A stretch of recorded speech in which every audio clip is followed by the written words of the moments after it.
Welcome to the Daily Plunge. We're in the Gospel of Mark, chapter 15, verses 21 through 32. Jesus is led away from Pilate. He's led away by the soldiers from the barracks. They're on their way to Execution Hill, Golgotha. On the way, as they make their way through the narrow streets of Jerusalem, there are throngs of people there for the Passover. How could they not pay attention to this parade, this spectacle of a man who has been whipped to death and is carrying his execution stand with him, his cross? Jesus is bleeding out.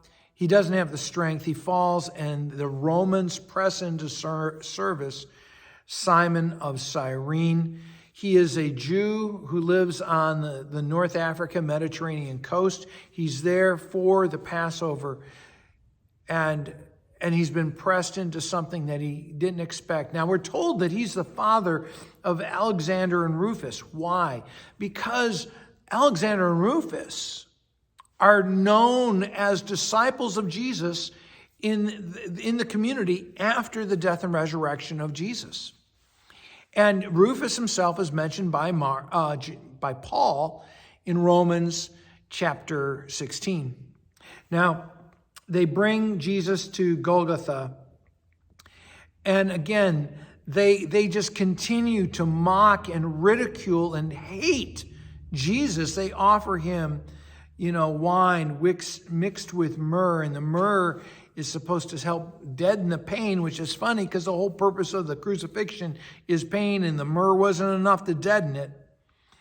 And as they nail him to the cross, as they affix him to that cross, they take his clothes and they cast lots, fulfilling a passage from Psalm 22.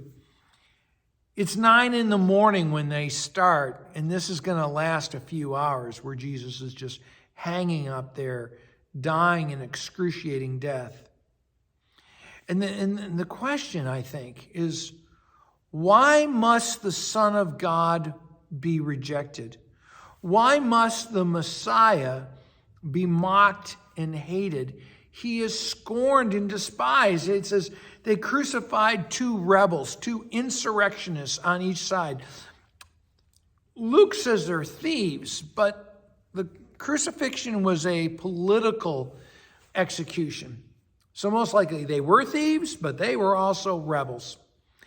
And they're mocking Jesus. The people who are passing by, are hurling insults at him, shaking their heads, wagging their tongues at him, and mocking him. So you were going to destroy the temple. You were going to destroy the religious system and build it up in 3 days. Come on down. Let's see you do that. The truth is, Jesus in his cross has destroyed every self-righteous, self-working, self-aggrandizing human project there is. They are all brought to nothing at the cross of Jesus. It says, in the same way the chief priests and the Pharisees mock him. He saved others. Why can't he save himself? He's the King of Israel. He's the Messiah. Come down now that we can believe. And they hate him so much, they just keep mocking him. The whole scene is ludicrous, and that is the point.